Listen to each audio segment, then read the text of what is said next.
but I wanted to make sure we kind of had this foundation, a shared foundation about where we're at in Indiana and the United States in organics, what the certification process looks like, and some of the programs that can support producers.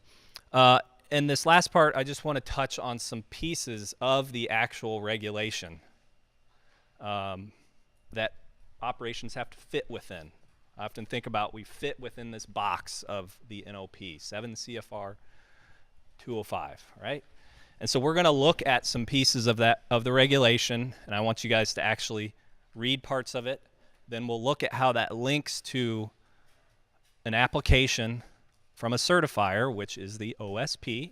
Okay, so we'll see how certifiers are trying to get that information from farmers. And then we'll also link that to how it might connect to conservation practices, those actually defined by NRCS, some of their CPS standards, practice standards. Okay, so it's a little bit interactive, a little bit of discussion. So we'll see how this goes.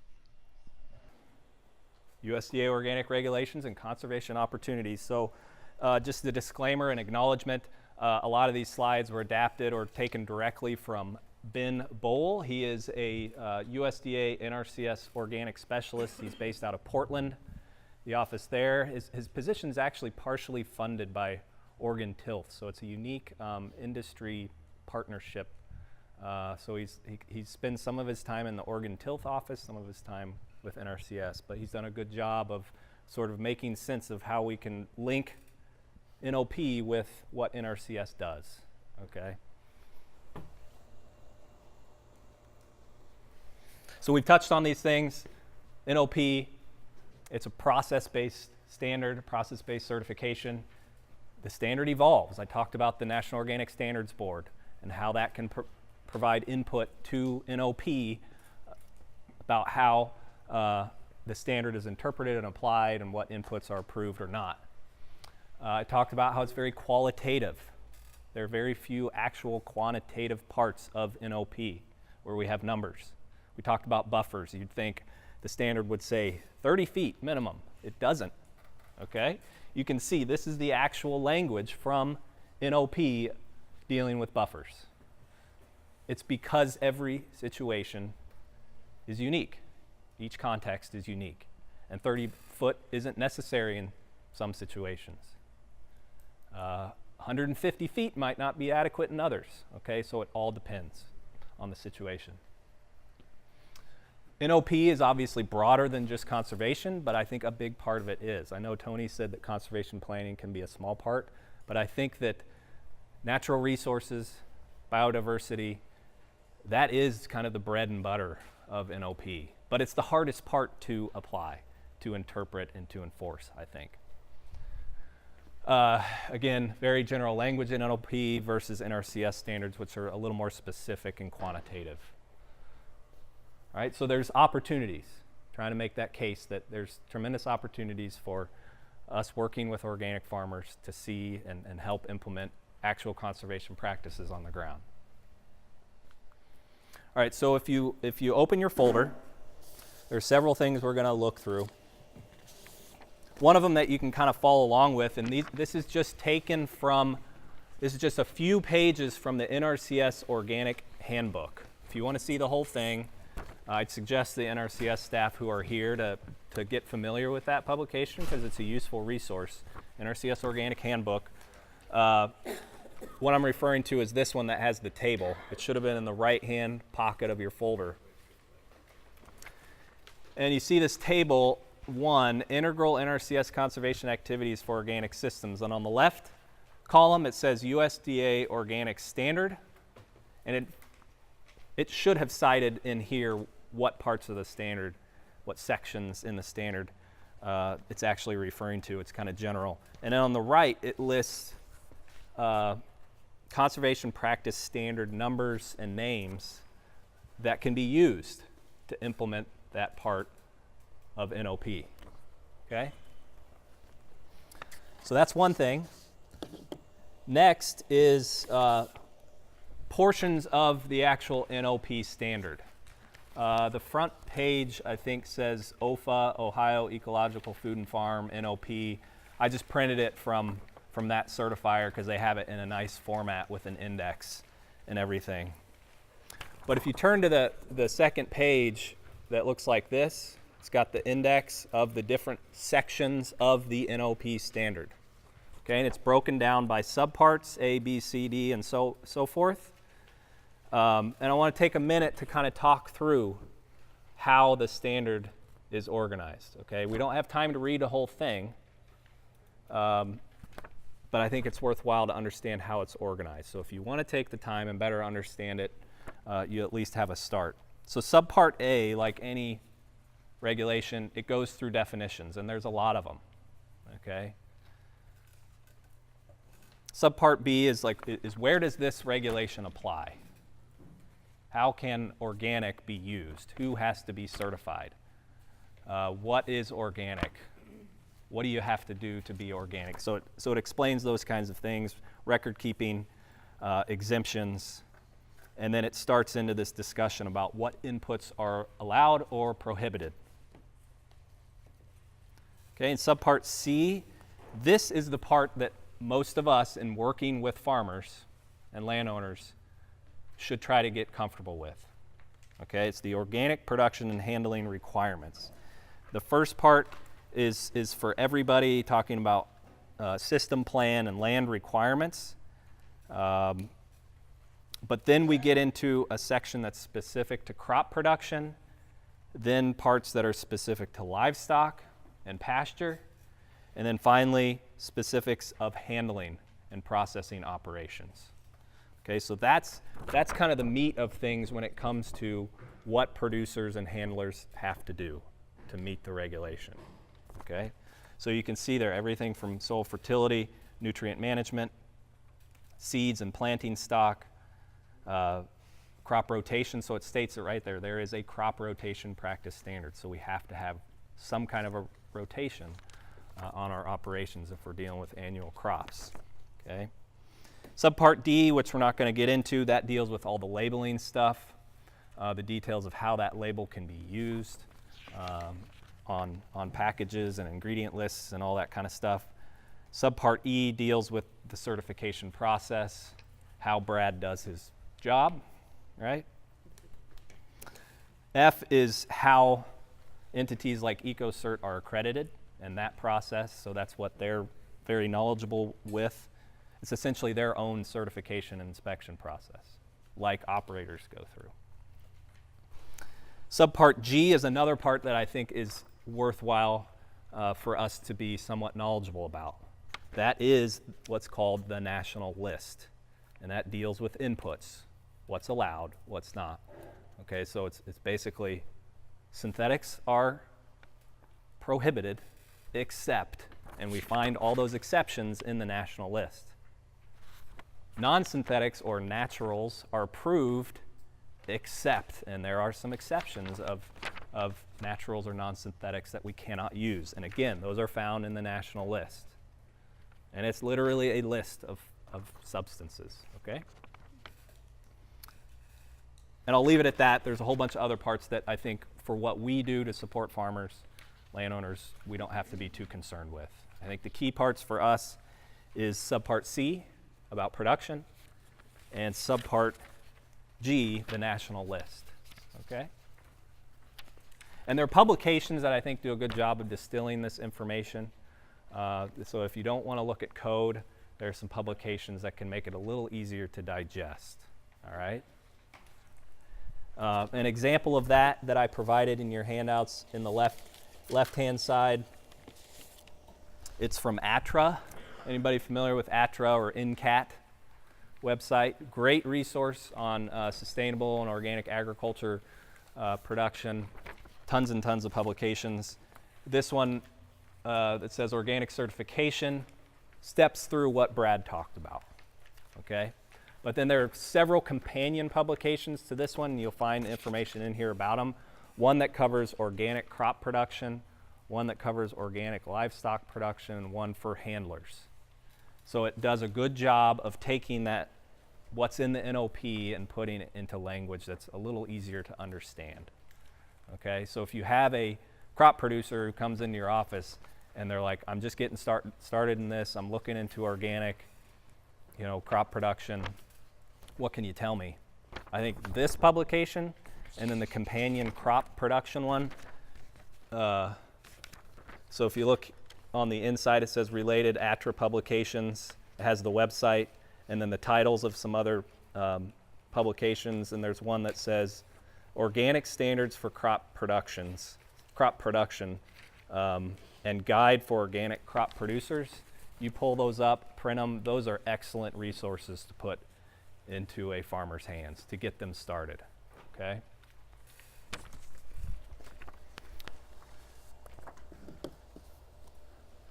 All right, so I talked just quickly sort of how the NOP is organized, and then one last handout that sort of connects this for us is the one immediately behind those regulations. It's an application,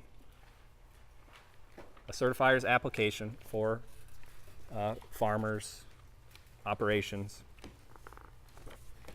Your front page might look different. Oh, okay. So what's it? But it'll say organic certification application instructions, and then if you flip it open, it starts to look like a form, like an application. It should be in the right-hand pocket. Everybody find that one? I was trying to be fair. We had EcoCert here presenting, so I printed an OFA application, okay? OFA is Ohio Ecological Food and Farm Association. They're a certifier based in Ohio, but they have clients here in Indiana. So this is the application, okay? A part of it. There are add-ons, like if you have livestock, pasture, there's add-ons to this, okay? But this is the basic one that everybody's going to start with. All right? So it collects some basic information, and what I'm going to do is go through a few slides just to tease out a few parts of NOP. We'll look at the regulatory language, and then we'll see where in the organic system plan they're getting that information from the operator, okay? Does that make sense? All right. All right, so first one, since we were talking about NRCS, natural resources and biodiversity, that is a key part of the standard. All right, so this is some of the actual language that we see in the standard. Things like maintain or improve the natural resources of the operation, including soil and water quality. Natural resources of the operation are defined as soil, water, wetlands, woodlands, and wildlife. Another thing, promote ecological balance, conserve biodiversity. Okay, so those are some pretty touchy-feely things, right? Not very quantitative, hard to get our hands around. So if we want to see where some of this is mentioned specifically in the standard, if you look at your standards and you go to 205.200, okay, so in our index, 205.200 is on page 15.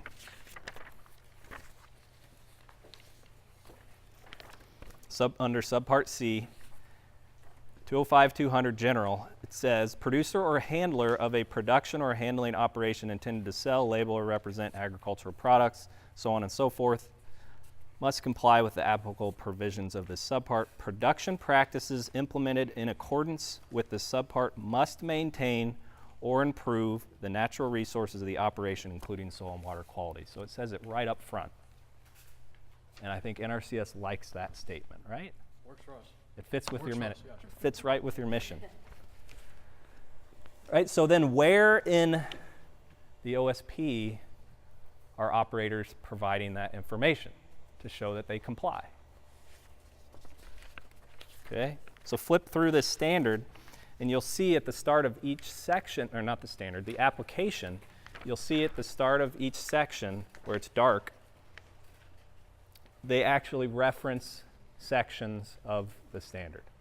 Okay, so that's where they're trying to tease that information out. So if an operator is going through this application to apply for certification, they can see, oh, okay, I'm not sure what this means, and they could open up the NOP language and see what it says.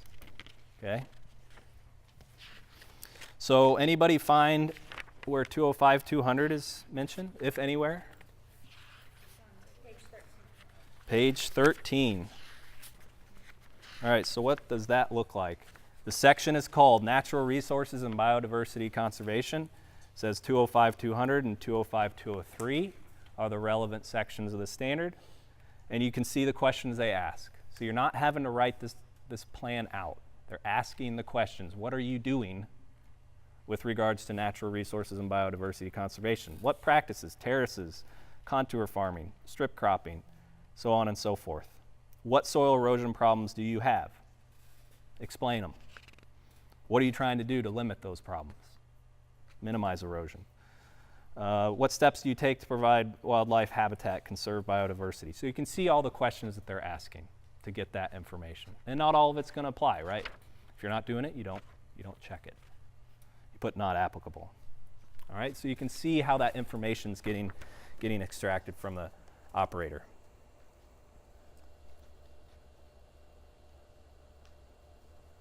There are these guidance documents that NOP issues to help certifiers better understand how to apply parts of the code, and this one's actually really good. If you're with NRCS, I think it's worthwhile pulling this one down. If you search NOP 5020 guidance, it talks all about these natural resource and biodiversity components of the standard, okay? And what certifiers need to be doing to get that info and apply that. So, Tony, I don't know if you want to mention some of the specific practices that align in this area that NRCS can provide support with. Sure. So there's a variety of conservation practices. I think nationwide there's 200-something conservation practices. In Indiana, we've adopted about 115 to 120 of those. Different ones, rangeland, doesn't apply very well here, and there's some other practices. So you see a few of these every now and then as we're going through these examples. It's like, just because it's up here doesn't mean we have it available here in Indiana. But a variety of any of these related to stream corridors, buffers around those, ditches, creeks, wildlife habitat. There's a variety of different things, whether it's wetlands or pollinator habitat or monarch habitat. A lot of those things start to fit in very nicely with some of these. And so just try to go through and figure out which of those apply for that particular farm. Yep. Okay, so I'm going to skip a few here. I want to get to buffer. Okay, so we saw that language on a previous slide, but if you want to look at it in the code where it talks about buffer, it'd be under 205-202 land requirements. Okay, so it's talking about what do we have to have in place with the land that we want to certify. So that's on page 16.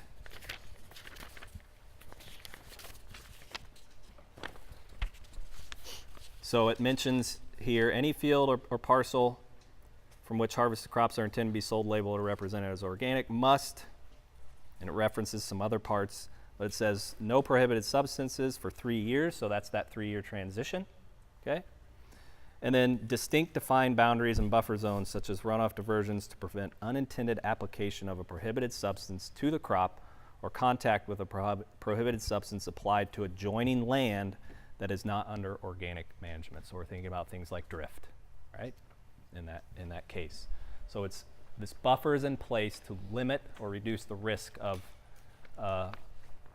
contamination with prohibited substance. And again, it's not quantitative, so on every farm and on different parts of a given farm, buffers are going to look different, okay? So what do people think these buffers look like? For those of you who haven't worked with a lot of organic farms, what do you think these buffers are going to look like on a given operation? What do you see in your mind? The Great Wall of China? The Great Wall of China, maybe a bubble, a dome, biodome. It's going to look different on every farm, okay? In some cases, it might be, just a strip of grass. It might be a hedgerow, a tree line. It might be an intentional planting, that we do in partnership with NRCS, or it could simply be crops. It could just be part of the cornfield that is harvested and sold as conventional. Okay, so you make a pass or two with the combine that goes into the conventional bin, and you show records that that was done. Okay, and it becomes part of that audit trail. Okay, so a lot of large operations, fence row to fence row, they're not doing a planted buffer that has no production. They're simply taking that outer area of a field where it abuts to non-organically managed crops, and they're putting it in a conventional bin. Okay? So different in every situation. But in terms of practices, Heard of situations, run-on, runoff control as far as diversions or grass waterways, trying to keep that water contained in case it's coming across the farm, trying to move it in a specific area so it doesn't just spread out across the farm. And other pieces of that, windbreaks, filter strips, and then also the field borders. I think there's lots of opportunities there to try and add some of those. Those would also do a real good job of adding to erosion control. As far as sediment coming on or off the farm. So those would all work well. Might want to consider if you're putting in trees and things for wildlife that you also think about that within the organic as far as some cases if you're attracting a bunch of wildlife or birds or things that may cause some other issues with crops you might be trying to harvest occasionally. So just trying to factor all that in. you mean from like a food safety? Food safety, standpoint? yeah, sure. Question on the buffers, if you have You take that. two organic, just a question on the buffers. If you have several organic fields next to each other, you don't have to have buffers between Correct. those Yep. organic, Just just the conventional Yep. part. Yep.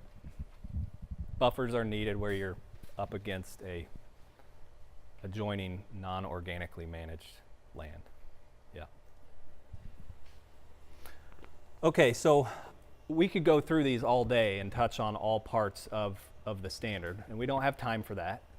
If you want to dive into this, you can work through the standard, look at some of these publications I pointed out, and get a better feel for what all's involved. Okay, but I want to skip forward to one more example before we break for lunch. For our training last week, we visited a dairy and crop operation, so we really got to hit home this part of it, but I think it's worth visiting. So I'm going to skip forward some slides here.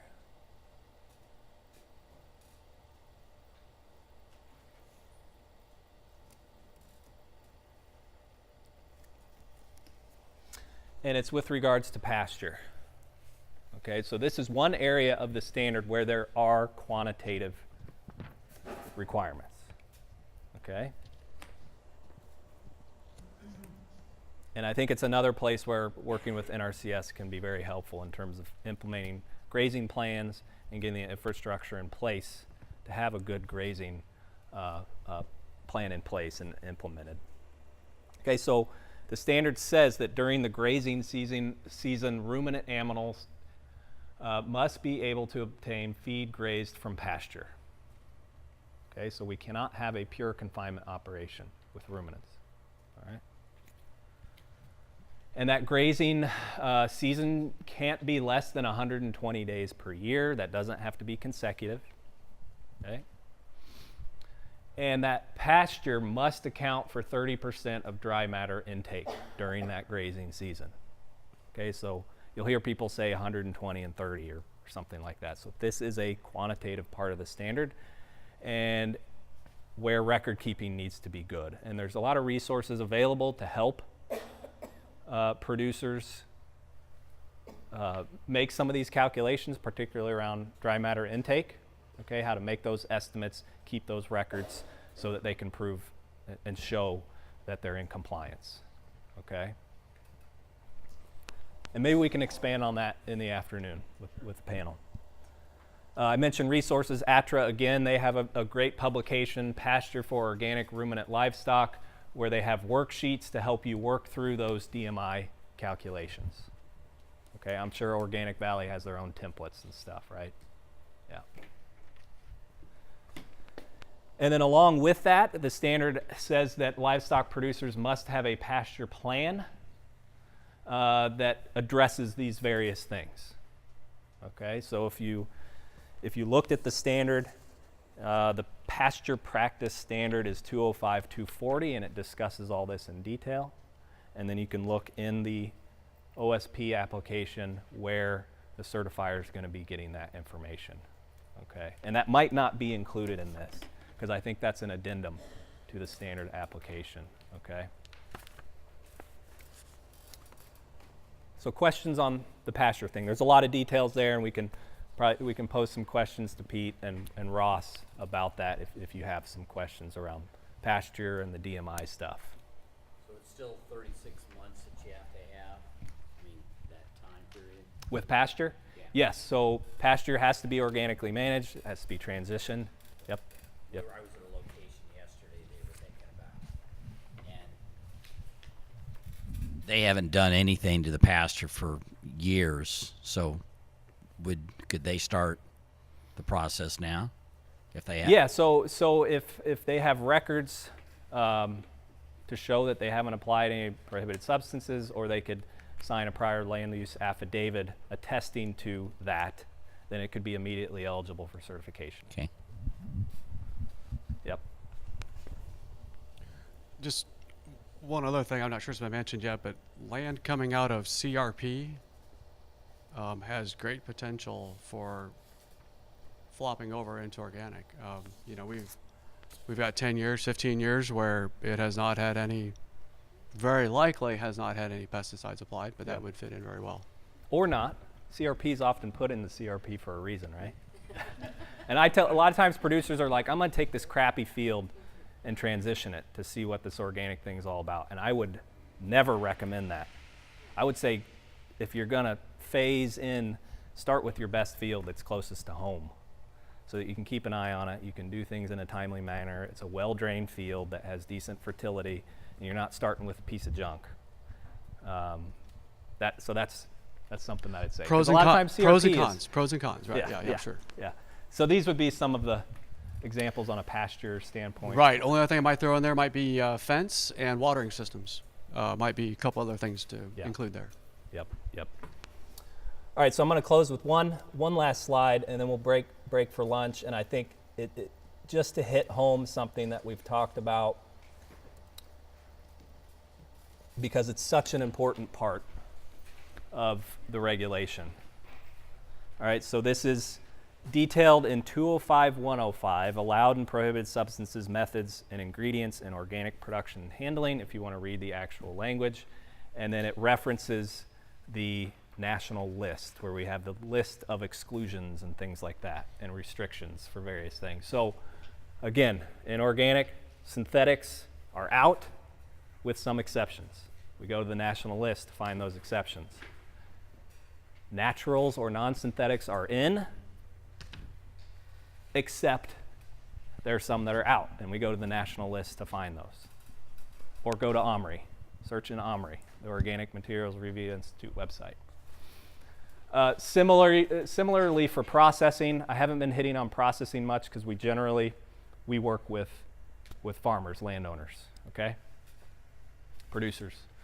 Then what's often called the big three in organic, the big three no-nos. So excluded methods, that's what the regulation, the phrase in the regulation that covers things like GMO techniques. Okay, so we're not using GMO seed or inoculants that may have been genetically modified. So some inoculants, seed inoculants, might be GMO, so we have to be careful with that. That's something that I've learned recently.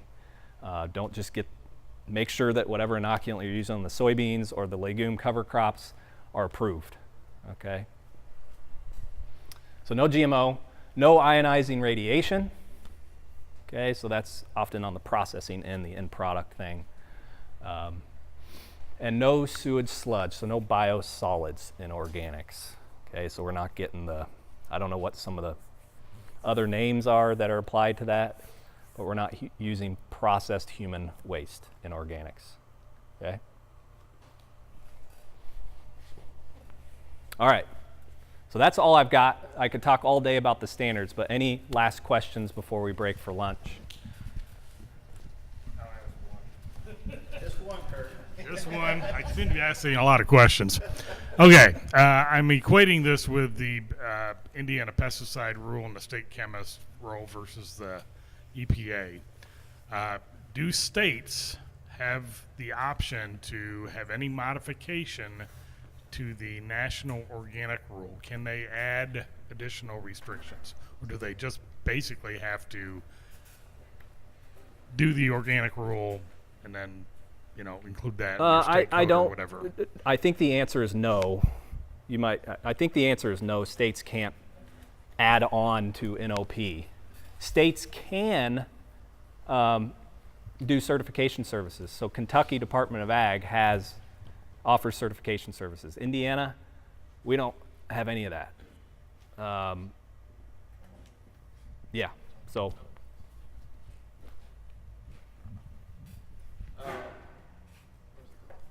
Speaking in the mic. Trying to think what I was going to say.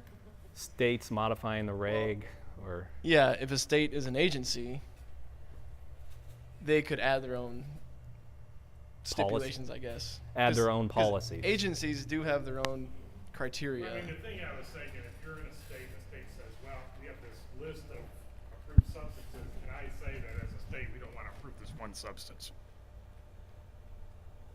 The state cannot, I guess. Okay. Yeah. As far as I know. That'd be the No. big area I would see them slow down. No. Okay. And I see you looking at I me. just want to mention one thing. Yeah, because I'm okay. leaving after lunch. If I can. Yeah, I forgot that you were hurry. leaving. I was going to have you do it okay. as part of the panel. It'll but be she's brief. leaving after lunch, so And actually, Brad probably summed it up real simple. Just come see FSA. We have a organic certification cost share program where we help producers with some of those cost share expenses. So if you have your organic certification, or if you're renewing it, you can come to our office. We pay 75% of those eligible costs, not to exceed $750 per scope. And like you've heard today already, that looks at livestock, crops, wild crops, and processing. So I just wanted to be aware of that. Someone had mentioned earlier how much does that cost. So we help with some of those expenses. yeah, so there's the handout from FSA that's included with your materials that I got one here that covers all that. And from what I understand, a lot of organic operations are leaving that money on the table. It seems like a lot of people have not been taking advantage of that program. I mean, it's you pay your certification fee every year. If the Farm Bill is allocating funds to help farmers with that cost, take advantage. And it's not to pay it, it's to get reimbursed. Correct. Yeah. So, and it's real simple, the application and then bringing in your receipts that you paid that. Yep. You might add that we have nothing to do with certification of it. We don't regulate it at all. Yeah, we don't have anything to do with the certification of it. We're just helping you be reimbursed for those fees that you paid for. Thanks. Thank you.